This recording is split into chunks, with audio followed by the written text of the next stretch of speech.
8년입니다. 하나이가 태어나서 성인이 될 시간에 가까운 이 정말 기나긴 갈등이 마침내 끝을 맺었습니다. 바로 광주 군공항 이전 문제 말이에요. 2025년 10월 17일에 대통령실 정책실장부터 기획재정부, 국방부 장관, 광주시장, 전남지사, 무안군수까지 정말 이 문제와 관련된 모든 핵심 인물이 한자리에 모였어요. 마침내 합의문에 서명을 했죠. 어떻게 수없이 반복되던 실패를 딛고 이 거대한 그랜드 박인이 가능했는지 그 흥미로운 뒷이야기를 한번 깊게 파고들어 보겠습니다. 네, 이번 합의가 정말 중요한 게 과거의 접근법을 완전히 뒤집었거든요. 이전에는 군공항하고 민간공항을 따로 떼어서 해결하려고 했어요. 소위 투트랙 전략이었는데 이게 번번이 실패의 원인이었습니다. 서로 이해관계가 얽혀있는데 하나만 먼저 풀려고 하니까 될 리가 없었죠. 이번 합의는 그 실패를 공식적으로 인정하고 두 공항을 아예 하나의 패키지로 묶어서 동시에 옮기는 통합 이전을 못 박은 겁니다. 여기에 중앙정부가 파격적인 지원책을 들고 나오면서 그동안 철옹성 같았던 무안군의 마음을 움직이는 결정적인 계기가 된 거죠. 좋습니다. 말씀을 듣고 보니 단순히 합의했다는 사실보다 어떻게 합의했는지가 훨씬 더 중요해 보이네요. 그럼 이 역사적인 합의의 구체적인 내용부터 하나씩 제대로 짚어보죠. 가장 먼저 눈에 띄는 게 통합 이전 원칙과 함께 구체적인 시기를 명시했다는 점이에요. 그냥 언제까지 하겠다가 아니라 호남 고속철도 KTX 2단계 개통 시점에 맞춘다고 되어 있네요. 그냥 날짜를 정한 것 이상의 의미가 숨어 있는 것 같은데요. 맞아요. 바로 그 지점이 이번 합의의 아주 영리한 부분 중 하나예요. KTX 2단계 개통이 2027년 말에서 2028년 초로 예상되거든요. 이게 무슨 뜻이냐면 광주나 다른 지역에서 무안공항까지 가는 접근성이 KTX로 인해서 폭발적으로 좋아지는 바로 그 순간에 맞춰서 민간공항 기능을 옮기겠다는 겁니다. 그러니까 과거처럼 섣불리 공항만 덩그러니 옮겨놨다가 아무도 안 가서 유령공항이 되는 최악의 시나리오를 피하겠다는 거군요. 정확합니다. 성공의 전제 조건이 딱 갖춰지는 시점으로 타이밍을 완벽하게 맞춘 거네요. 네, 인프라 구축과 기능 이전을 완벽하게 동기화시킨 거죠. 이런 디테일 하나하나가 과거의 실패에서 얻은 교훈이라고 볼 수 있습니다. 그렇군요. 결국 이런 신뢰를 바탕으로 한 합의를 이끌어낸 가장 큰 동력은 돈과 미래 산업에 대한 구체적인 약속이었겠죠. 반복적으로 등장하는 1조 원 플러스 알파 지원 패키지? 이거 정말 대단하던데요. 1조 원, 정말 엄청난 규모의 지원인데 이 돈의 출처가 궁금해져요. 설마 광주시가 이 모든 걸 다 떠안는 구조는 아닐 텐데요. 이 1조 원이라는 숫자를 맞춰낸 방식이 정말 절묘해 보이던데 어떻게 구성되어 있는 건가요? 그 부분이 이번 합의의 백미라고 할 수 있죠. 1조 원은 단순히 한 주머니에서 나오는 돈이 아니에요. 크게 3개의 다리로 서 있는 구조라고 생각하시면 돼요. 3개의 다리요? 네. 첫째, 중앙정부가 직접 지원하는 국비가 약 3천억 원. 이게 아주 상징적인데요. 군공항 이전이 더 이상 지자체의 민원이 아니라 국가안보사업이라는 걸 정부가 공식적으로 인정한 셈이거든요. 국가가 보증을 서준다는 의미가 크겠네요. 그럼 나머지 7천억 원은요? 두 번째 다리가 광주시가 자체 예산과 지방채로 마련하는 현금성 지원 약 1,500억 원이고요. 이제 가장 큰 부분, 남은 5,500억 원이 남았죠. 네, 바로 그 부분이에요. 5,500억 원. 이게 전체 금액의 절반이 넘는데 이 재원은 대체 어디서 나오는 거죠? 바로 현재의 광주공항 부지, 즉 종전 부지를 개발해서 나오는 이익금으로 충당하는 거예요. 여기서 정말 중요한 포인트가 있어요. 보통 이런 개발 이익은 사업이 다 끝나고 정산이 완료되어야 받을 수 있는 돈이잖아요. 미래의 불확실한 수익인 셈이죠. 그렇죠. 만약에 부동산 경기가 안 좋아서 개발이 잘 안 되면 약속한 돈을 못 받을 수도 있는 거고요. 무안군 입장에서는 가장 불안한 지점이었을 텐데요. 바로 그겁니다. 그래서 이번 합의문에는 무안군이 이 개발 이익을 우선적으로 확보하도록 명시했어요. 우선적으로요? 네, 이건 정말 파격적인 조건이에요. 사업이 성공하던 일부 실패하던 무안군 몫은 먼저 챙겨준다는 의미니까요. 개발 사업의 리스크를 사실상 광주시가 전부 떠안는 구조로 설계해서 무안군의 마지막 불안감까지 해소해준 겁니다. 와, 그건 정말 대단한 결단이네요. 미래의 불확실한 이익을 현재의 약속으로 보장해준 셈이니까요. 근데 단순한 현금 보상을 넘어서 아예 무안의 미래 산업 지도까지 새로 그려졌다는 점도 인상 깊었어요. 에어로트로폴리스라는 개념이 나오던데요. 이게 그냥 공항 근처에 공장 몇 개 짓는 수준이 아닌 것 같더라고요. 맞아요. 에어로트로폴리스라는 말이 좀 어렵게 들릴 수 있는데 쉽게 말해 공항을 심장으로 삼아 돌아가는 거대한 경제 도시를 만들겠다는 구상이에요. 공항의 심장이 되는 도시요? 네, 공항이 단순히 비행기만 뜨고 내리는 곳이 아니라 물류, 산업, 비즈니스의 중심 허브가 되는 거죠. 그걸 실현하기 위한 3가지 핵심 산업을 구체적으로 제시하고 있어요. 네, 그 3가지가 궁금한데요. 첫 번째가 바로 항공 MRO 산업이에요.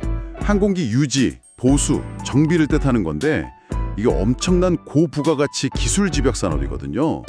비행기 엔진 하나 분해하고 조립하는데 수많은 고급 인력이 필요해요. 아, 일자리 창출 효과가 크겠군요. 그럼요. 양질의 청년 일자리를 만드는데 이만한 게 없죠. 특히 동남아 노선과 연계해서 서남권 항공 정비의 거점으로 키운다는 아주 구체적인 목표까지 제시했습니다. 두 번째는 좀 의외였어요.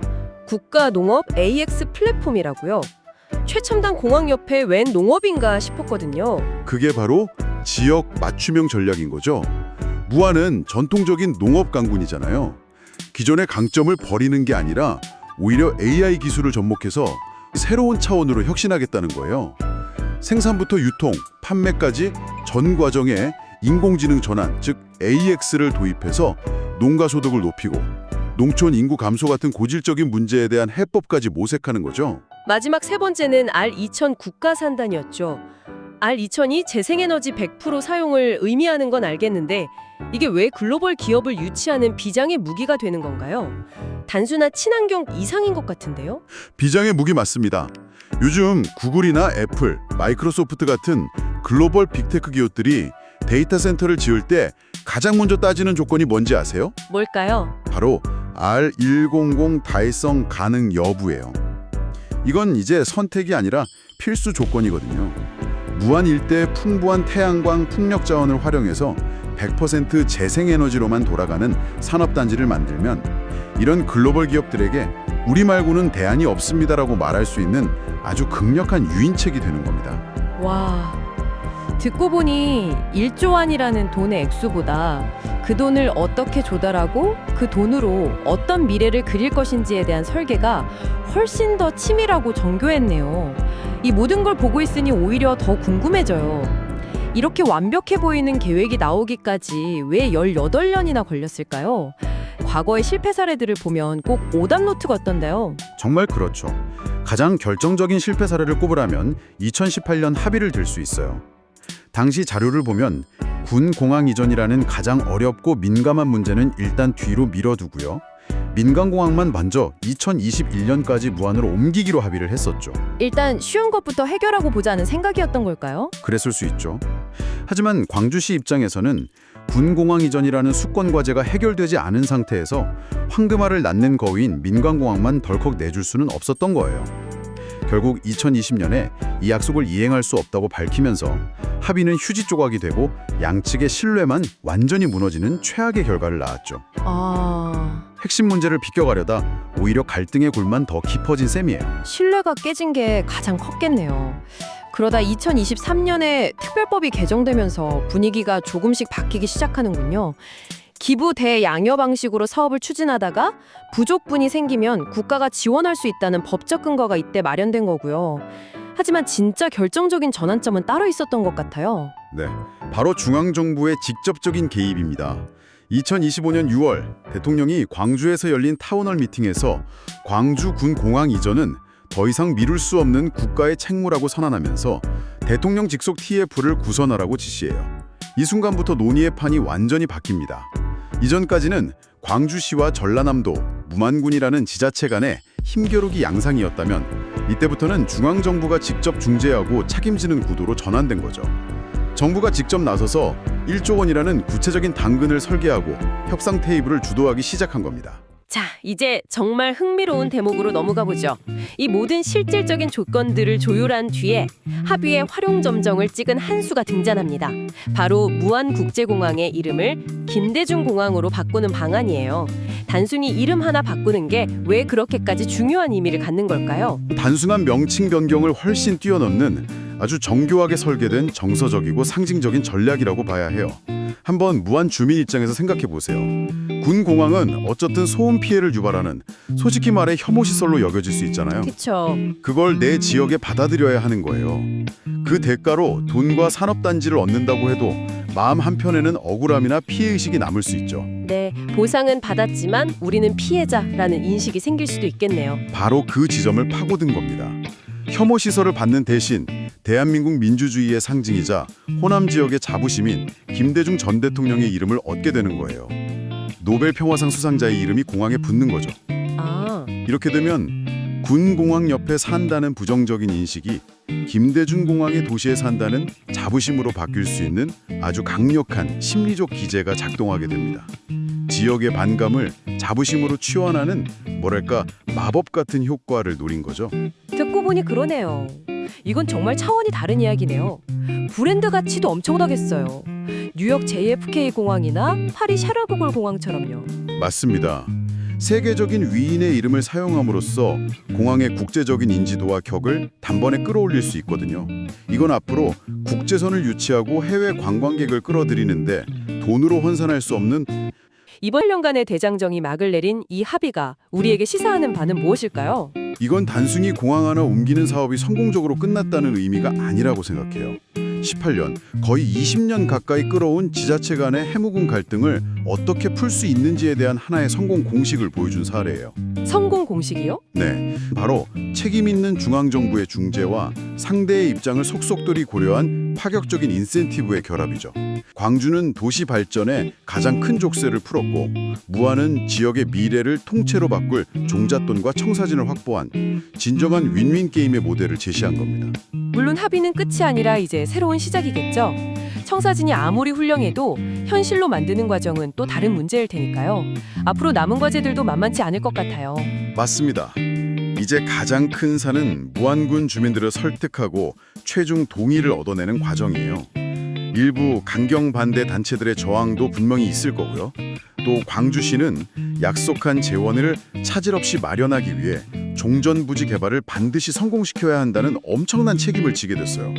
앞으로 부동산 경기가 어떻게 될지 모르는 상황에서 이건 정말 큰 부담이죠.